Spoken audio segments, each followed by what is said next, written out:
Photo दिख रही है ना आपको, यही इनकी तस्वीर है। और ही वॉज नेवर डिसीव्ड, मतलब कभी भी नहीं हारे ये, ठीक है। और इन्होंने कभी भी किसी भी गलत इंसान को पनिशमेंट नहीं दी। तो मतलब बोलते थे कि जिस तरीके का ये जजमेंट करते थे ना, ये शक्ल देख के बता दिया करते थे कि भाई इसने गलती की है या नहीं, ये कसूरवार है या नहीं।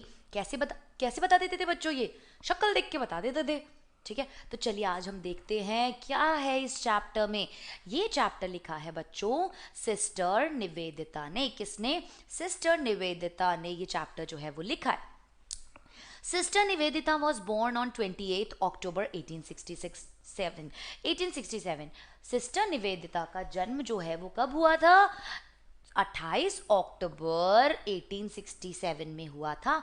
And her actual name was Margaret Elizabeth Nobel. और जैसे फादर होते हैं ना चर्च वगैरह में, वैसे सिस्टर होते हैं।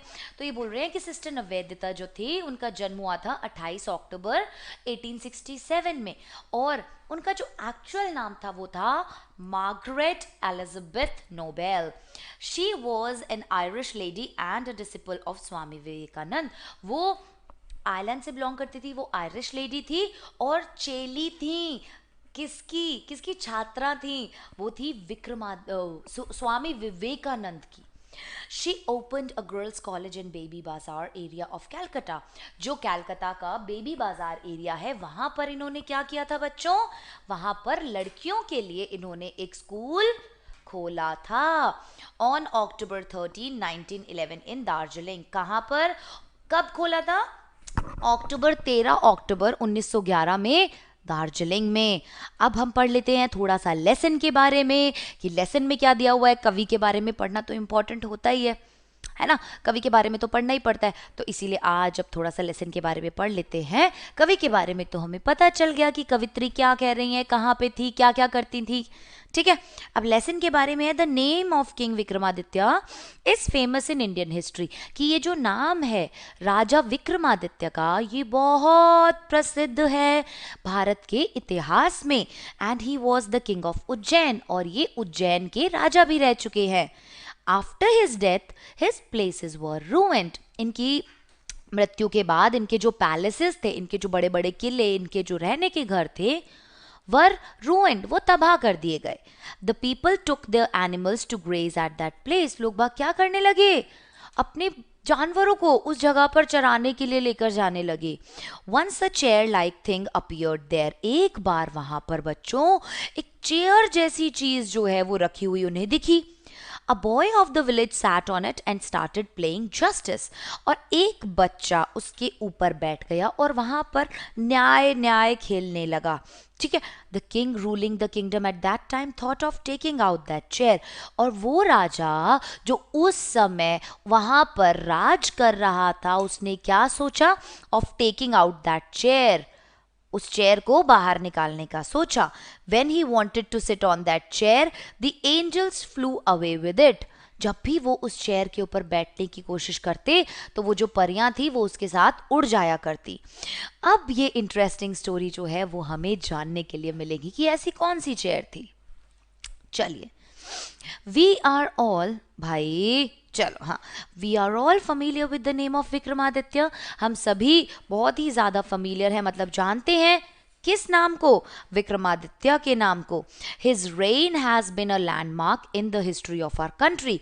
उन्होंने जो राज किया था, रेन मतलब उनका जो शासन काल था बच्चों, उनका जो शासन काल था वो बहुत ही ज्यादा प्रसिद्ध था हमारे भारत के इतिहास में।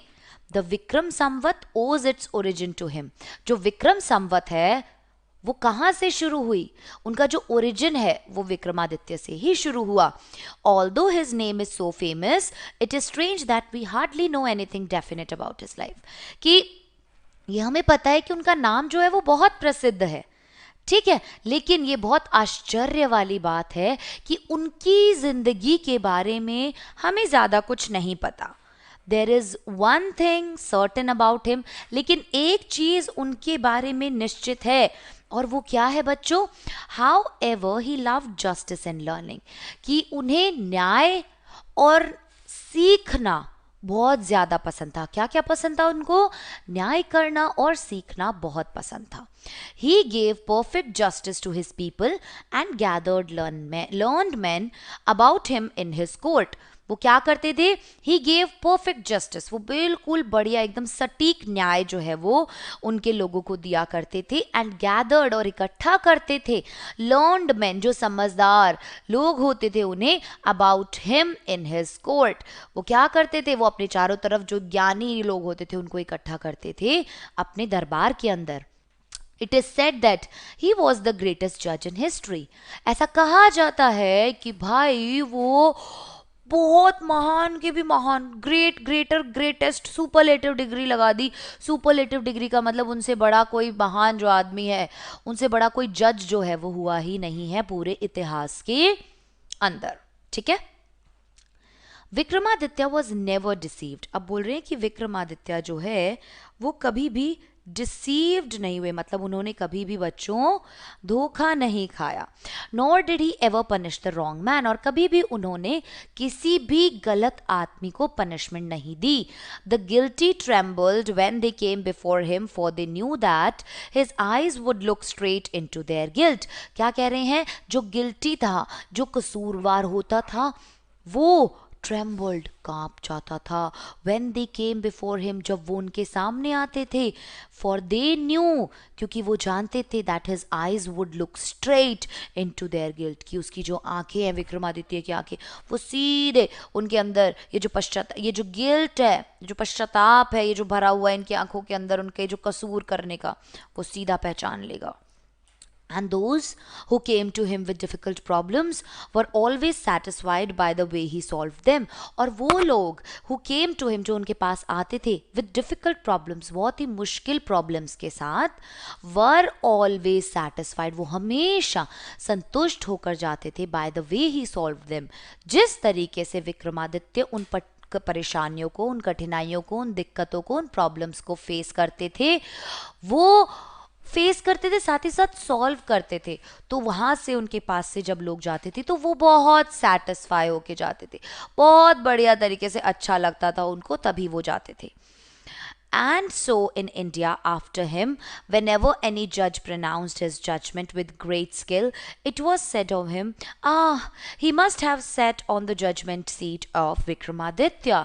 और इसीलिए भारत में इनके बाद जब भी कोई न्याय दिया जाता है किसी भी जज के द्वारा, और अगर वो बहुत ही कुशलता पूर्वक उस न्याय को देता है, कि बहुत ही बढ़िया तरीके से न्याय करता है, तो उसे बोला जाता है कि हो सकता है कि ये जो विक्रमादित्य की वो जो कुर्सी है जजमेंट वाली, न्याय वाली, शायद वो उसके ऊपर बैठा है। कहावत के तौर पर ऐसा कहा जाता है। Has anyone ever seen the judgment seat of Vikramaditya? क्या कभी भी किसी ने विक्रमादित्य की जजमेंट सीट देखी है? पूछ रहे हैं यहाँ पे कि इतनी जो बातें होती है इनकी जजमेंट सीट के बारे में, क्या कभी भी किसी ने भी इनकी जजमेंट सीट देखी है? परहैप्स नॉट, शायद नहीं, बिकॉज, क्योंकि the seat does not exist any more, क्योंकि वो जो कुर्सी है वो अब एग्जिस्ट ही नहीं करती, वो अब है ही नहीं, उसका अस्तित्व ही नहीं है। I am going to tell you how it disappeared, और अब मैं आपको बताने वाला हूं कि ये डिसअपियर किस तरीके से हुई, गायब कैसे हुई। After the death of Vikramaditya, the people of Ujjain in due course of time forgot him. कि विक्रमादित्य की मौत के बाद जो लोग थे उज्जैन के, in due course of time, due course of time मतलब समय के साथ साथ धीरे धीरे जैसे जैसे समय बीता, forgot him, उसे भूल गए, his place, उसकी जगह भूल गए, and his fortress were ruined, और उनका जो क्या था बच्चों, what is fortress? आप में से किसी को भी पता है कि fortress का मतलब क्या होता है? उनका जो किला था, फोर्ट मतलब किला, तो उनके जो किले थे वो सभी क्या हो गए? गढ़ किले जो उनके थे वो सभी रून हो गए, खराब हो गए, नष्ट हो गए. The heaped up ruins have been covered with grass. ये जो पूरा नष्ट हुआ हुआ जो किले थे इतने ऊंचे ऊंचे, ये घास से भर गए थे. Dust and trees, मिट्टी और पेड़ों से भर गए थे. Were turned into a pasture for feeding the cattle. और ये किस चीज में बदल चुके थे बच्चों? ये एक तरीके से pasture is चारागाह, ठीक है, जहाँ पे लोग ये चरते तो उसमें बदल गए थे कि भाई लोग अपने जो ये भै बोल रही हूँ, भैंस गायें और बकरियां वगैरह होती थी ना, इनको चराने के लिए लाते थे, तो ये इसमें भर गए थे. The village people used to send their cows out to these pastures to graze. और जो गांव के लोग होते थे, use to send their cows, वो अपनी गायों को वहां भेज दिया करते थे, out to these pastures to graze, इन चारागाहों को, कि इन चारागाह में जाकर तुम क्या कर सकते हो, अपनी गाय भैंस जो है वो चरा सकते हो. Early in the morning, the cattle would go in the care of shepherd boys and would not return till late in the evening. क्या कह रहा है कि early in the morning, सुबह सुबह, बिल्कुल सुबह सुबह, the cattle would go in the care of shepherd boys. जो cattle होते थे वो जाते थे किसकी देख रेख में? जो हमारे भेड़ चराने वाले होते थे इनकी देख रेख में, जो ये अलग अलग गाय भैंस बकरियां भेड़ लेकर जाते थे. एंड वुड नॉट रिटर्न, और वापस नहीं आते थे. कब तक नहीं आते थे बच्चों? Till late in the evening, शाम में बहुत लेट तक वो लोग वापस नहीं आते थे. When it was time to return, जब समय होता था वापस आने का, a shepherd boy would call out from the edge of the pasture. तो जो भेड़ बकरी चराने वाला लड़का होता था वो क्या करता था? वो बच्चों करता था कि जो चारागाह का बिल्कुल कोना होता है वहां पर से आवाज लगाता था, एक अलग तरीके की आवाज, जो भी अलग अलग जानवरों को बुलाने की आवाज होती है वो आवाज लगाता था. And all the cattle along with their cow herds would gather round him and together they would turn homewards. and all the cattle, जितने भी ये भेड़ बकरी गाय वाय होती थी, गायों का झुंड होता था, cow herds, गायों का झुंड जो होता था, would gather round him, वो उसके चारों तरफ इकट्ठा हो जाता था. And together they would turn homewards, और साथ साथ वो लोग घर वापस आ जाते थे. समझ में आया यहाँ तक का चैप्टर? यहाँ तक के चैप्टर में कोई भी दिक्कत है तो आप मुझे बता सकते हो अभी, उसके बाद हम लोग आगे बढ़ेंगे, ठीक है? चलिए. Such was the life of the shepherd boys in the village about Ujjain, कि इस तरीके की कुछ जिंदगी हुआ करती थी जो बच्चे ये भेड़ बकरी चराया करते थे उनकी विलेज जो था, गांव, उज्जैन नाम का जो गांव था, ऐसे गांव में. There were many of them and in long days of the pastures they had plenty of time for fun. कि there were many of them, बहुत सारे होते थे, अलग अलग गांव होते थे, अलग अलग गांव से लोग आते थे, वहां पे अपने गाय भैंसों को चराते थे. तो इन द लॉन्ग डेज, वो जो लंबे लंबे समय होते थे, लंबे लंबे जो दिन होते थे, they had plenty of time for fun, उनके पास बहुत काफी पर्याप्त मात्रा में समय होता था, ठीक है, फन करने के लिए. वन डे, एक दिन, दे फाउंड अ प्लेग्राउंड, उन्हें एक प्लेग्राउंड मिल गया, खेलने की जगह मिल गई. And how delightful it was, और कितना बढ़िया था ये. The ground under the trees was rough and uneven, जो ग्राउंड था पेड़ों के नीचे वो बहुत ही ज्यादा खुरदरा और अनइवन था. Here and there the ends of a great stone peeped out, और इधर उधर जो एंड्स थे, बड़े बड़े पत्थर थे जो, ठीक है, मतलब कि मैंने बताया ना कि वो किला था, उस किले पे घास और पेड़ और ये सब हो गया था, तो कहीं कहीं जो कोने थे ना उनके वो निकले हुए रहते थे बाहर. And in the middle there was mere mud mount, green mount. और क्या कह रहा है कि इन द मिडल, बीच में क्या होता था बच्चों? बीच में क्या होता था? देयर वाज ग्रीन माउंट, एक हरे रंग का टीला होता था. माउंट इज टीला, which looked very much like a judge seat, जो कैसा लगता था? एक जज की कुर्सी के जैसा लगता था, ठीक है. At last one of the boys thought so and seated himself on it. तो at last, अंत में एक बच्चे ने ऐसा सोचा और वो उसके ऊपर बैठ गया. I say boys, he cried. मैंने कहा लड़कों, वो चिल्लाया. I will be the judge and you can bring all your cases before me. कि मैं तुम्हारा जज हूँ, न्याय करने वाला हूँ. सॉरी. और तुम क्या कर सकते हो? यू कैन ब्रिंग, तुम ला सकते हो ऑल योर केसेस, जितने भी तुम्हारे केस हैं, मुझ तक. And we will have trials, और हम ट्रायल्स कर सकते हैं. Then he straightened his face and became very grave to act the part of the जज. और उसके बाद बच्चों उसने क्या किया कि उसने अपना ऐसे बिल्कुल सीधा मुंह कर लिया, ऐसे राजाओं की तरह बैठ गया कि वो जजमेंट करेगा.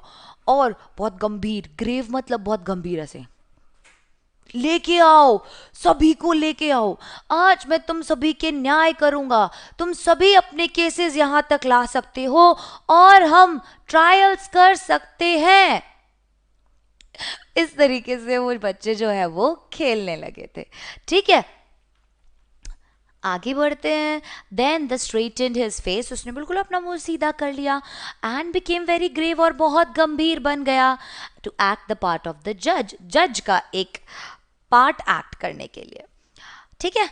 Other saw the fun at once and whispering among themselves quickly picked up some quarrel and appeared before him. कि जो बाकी लोग थे उसे भी इस चीज़ में बहुत मज़े आने लगे. लाइक उन्होंने जैसे ये चीज़ सुनी तो उन लोगों को फन आया. ठीक है. और वो आपस में खुसफुसाने लगे, विस्पर करने लगे, ऐसे ना खुसफुसाने लगे. और जल्दी से थोड़े से क्वारल के बाद, थोड़े से लड़ाई झगड़े के बाद वो सब उनके सामने आ गए. Each group stated their case. हर एक ग्रुप ने अपना अपना केस सामने रखा. One saying that a certain field was there. एक ने कहा कि ये जो निश्चित भूमि है ये हमारी है. Another saying that it was not. दूसरा कह रहा था कि नहीं, ये तेरी नहीं है, ये मेरी है जमीन. And so on. और इस तरीके से आगे केस चलने लगा. They all wanted him to settle the dispute. और अब वो सब क्या चाहते थे? जो कुर्सी पे बैठा था ना, महाराज बन के, एकदम जज बन के, चाहते थे कि अब चल, ये जो हमारा लड़ाई हुआ है ना, डिस्प्यूट हुआ है, ये जो झगड़ा हुआ है, चल इसे सॉर्ट आउट कर. बड़ा जज बन के बैठा है ना तू, केड़ा जज है तू, अब तू सॉल्व कर इसको. ठीक है भाई, आगे बढ़ते हैं. But now all of a sudden a strange thing made itself felt. लेकिन अब एकदम से एक बहुत ही अजीब चीज हुई. और वो जो अजीब चीज है उसने अपने आप की मौजूदगी बताई. The boy who appeared so common before he sat down on the mount looked so different now. वो जो लड़का जो बहुत ही आम लड़कों जैसा दिख रहा था उससे पहले, जब तक वो उस टीले पर नहीं बैठा था, अब वो बहुत अलग दिख रहा था. He had become grave and serious, and his tone and manner was so strange and impressive that the rest of the boys were a little frightened.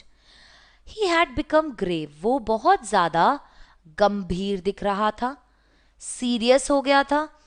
उसकी जो टोन थी और उसका जो तरीका था, उसका जो मैनर था, तरीका जो था, वो इतना ज़्यादा अजीब हो गया था और इतना ज़्यादा इम्प्रेसिव हो गया था कि वो बिल्कुल सच्चा लग रहा था. और आसपास के जो लोग थे ना, उन्हें क्या लग रहा था? उन्हें एक्चुअल में डर लगने लगा था. Still they thought it was fun and once again they put up a fresh case before him. फिर भी उन्हें ऐसा लग रहा था कि उन्हें इस चीज़ में मज़ा आ रहा था, है ना. And once again they put up a fresh case before him. और एक और बार उन्होंने एक बिल्कुल ताज़ा केस जो है उनके सामने रखा. And once more he gave his judgement. और एक और बार फिर उसने अपना न्याय दिया. And this went on for hours and hours together. और ये चीज़ भाई घंटों तक चलती ही रही. ही sitting on the judge seat listening to complaints and pronouncing sentences with the same gravity till it was due time to return. अब वो कह रहे हैं कि and this went on for hours. ये चीज घंटों तक चलती रही. and for hours, और चलती ही रही. He sitting on judge seat, वो जज की सीट पर बैठा रहा, complaints सुनता रहा, pronouncing sentences सेंटेंस क्या होता है, सजा सुनाना, तो सजा सुनाता रहा उसी गंभीरता के साथ जब तक जाने का समय नहीं हो गया. And then he jumped down from his place and was just like any other cowherd. और उसके बाद he jumped, वो कूद गया, down from his place, अपनी जगह से, and was just like any other cowherd. और एकदम से बिल्कुल नॉर्मल हो गया जैसे बाकी के लड़के थे. जब सीट पर बैठा था तब बहुत गंभीर लग रहा था, बहुत सीरियस लग रहा था. जैसे ही सीट से उतरा वैसे ही एकदम से नॉर्मल, जैसे बाकी के बच्चे थे, जैसे बाकी के लोग थे. समझ रहे हो? From then onwards, so famous did this cowherd become that all the complicated disputes were put before him. और इस समय के बाद से so famous did this cowherd become कि ये जो गाय चराने वाला था बंदा, ये इतना फेमस हो गया कि जितने भी कॉम्प्लिकेटेड केसेस हुआ करते थे और लड़ाई झगड़े हुआ करते थे वो इसके सामने लाए जाते थे. And always the same thing happened, और हमेशा सेम चीज होती थी. The spirit of knowledge and justice would come to him and he would show them the truth. कि जो उसके अंदर एक स्पिरिट थी ना, जो रूह थी एक तरीके से ज्ञान की, न्याय की, वो would come to him, वो उस तक आती, and he would show them the truth, और वो उसको सच्चाई दिखाते. But when he came down from his seat, लेकिन जब वो अपनी सीट से नीचे आता, he would be no different from other boys, वो बाकी लोगों जैसा ही हो जाता. और ये चीज काफी चलती रही और वो बहुत बहुत बहुत फेमस हो गया अपनी इस चीज के लिए. समझ रहे हो? आगे बढ़ते हैं. From then onwards, and उस समय के बाद से so famous did this cowherd become कि ये जो गाय चराने वाला था बच्चों, ये इतना फेमस हो गया that all the complicated disputes were put before him, कि सारे complicated जो मसले होते थे वो इसके सामने ला के रखे जाते. और हमेशा यही चीज होती थी. Gradually this news spread through the country side, और धीरे धीरे कर कर ये पूरे गांव में एक तरीके से खबर फैल गई. Grown-up men and women from all the villages would bring their disputes in the court of the cowherd boy, and always they received a judgment that both sides understood, so went away satisfied. और फिर क्या होने लगा कि पहले तो ये छोटे छोटे बच्चे आपस में गेम खेलते थे, पर भाई बाद में तो बड़े बड़े लोग, बड़े बड़े औरत, बड़े बड़े आदमी गांव से उसके पास आने लगे अपने लड़ाई झगड़े लेकर. और ये हमेशा एक इस तरीके का न्याय करता था कि सभी जो है वो बहुत संतुष्ट होकर उसके पास से जाते थे. समझ रहे हो? Now the king who lived far away from Ujjain heard the story. Well, he said that boy must have definitely sat on the judgment seat of Vikramaditya. अब जो राजा था who lived far away from Ujjain, जो कि उज्जैन से बहुत दूर रहा करता था बच्चों, उसने ये कहानी सुनी और कहा कि हो सकता है जरूर ये विक्रमादित्य की जो न्याय वाली कुर्सी है उस पर बैठा होगा. The king's guess was correct.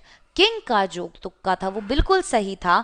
As the ruins about the meadows were once Vikramaditya's place, कि ये जो तबाह हुई हुई जगह थी, बिल्कुल खत्म जगह थी, मीडोज चारागाह, बड़े बड़े घास के मैदान, वो एक समय पे विक्रमादित्य का महल हुआ करता था. If just sitting on the moon brings wisdom and just to the shepherd boy, he thought, let us deep dig and find the judgment seat. वो कहते हैं कि अगर केवल उस सीट के ऊपर बैठने से, उस टीले के ऊपर बैठने से इतना ज़्यादा ज्ञान, इतनी ज़्यादा बुद्धिमता आ जाती है जितनी उस लड़के में आ गई, तो उसने सोचा कि थोड़ा सा और खुदाई करनी पड़ेगी और वो जजमेंट सीट ढूंढनी पड़ेगी. I too shall sit on it and hear all the cases. मुझे भी उस सीट के ऊपर बैठना चाहिए और सारे केसेस सुनने चाहिए. Then the spirit of Vikramaditya will descend upon me as well, and I shall always be a just king. तो क्या होगा, इससे विक्रमादित्य की जो रूह है वो मेरे अंदर समा जाएगी और मैं भी एक बहुत ही न्याय करने वाला महान एक राजा बन जाऊंगा. So this spades and shovels, the grassy knoll where the boys played was overturned. So with spades and shovels, ये जो कस्सी कुल्हाड़ी इनसे शुरू हो गए वो जो घास का मैदान था, वो जो टीला था, उसको मारना, ठीक है, और जहां वो बच्चे खेला करते थे उसे बिल्कुल ओवरटर्न कर दिया, बदल दिया. The boy who had been the self made जज वॉज सॉरोफुल. वो लड़का जो खुद से एक न्याय करने वाला बना था वो बहुत उदास हो गया. He felt that something very dear to him was being taken away. उसे ऐसा लगने लगा कि कोई एक ऐसी चीज जो उसको बहुत पसंद थी, उसके बहुत नजदीक थी, शायद वो उससे छीनी जा रही थी. उसे ऐसा लगने लगा. ठीक है. At last the labourers came on something. अंत में जो लेबरर्स थे, जो काम करने वाले मिस्त्री मजदूर थे वहां पे, वो उन्हें कुछ मिला. They uncovered it and found a slab of black marble. उन्होंने उसको हटाया, अनकवर किया, और एक पत्थर मिला उनको काले रंग का. Supported on the hands and wings of 25 stone angels. हाथ थे बने हुए उस पर, और पीछे ना परियों के पंख जैसे बने हुए थे. Surely it was the judgement seat of Vikramaditya. उसे लगा यार यही है विक्रमादित्य की जजमेंट सीट, और कोई नहीं है, यही है. ठीक है. With great rejoicing it was brought to the city and placed in the hall of justice. बहुत ही खुशी खुशी ये सीट जो है वो लेकर आई गई और हॉल में रखी गई. न्याय किया जाता था जिस हॉल में, वहां रखी गई. The king ordered his people to observe 3 days prayer fasting and announced that on the 4th day he would ascend the throne publicly. क्या बोला? The king ordered his people.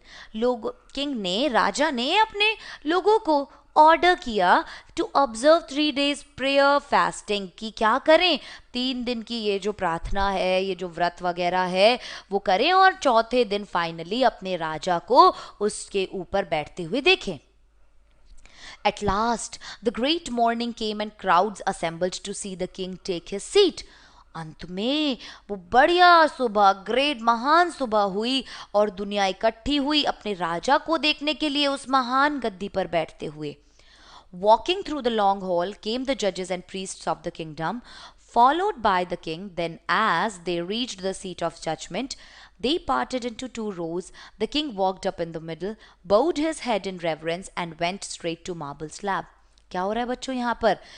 जैसे ही वो सुबह आई जिस दिन उसको गद्दी पर बैठना था, walking through the long haul, वो जो लंबे लंबे हॉल होते थे ना, उनमें से राजा अजीम शान शहंशाह इस तरीके से चल के जा रहा है. केम द जजेस एंड प्रीस्ट.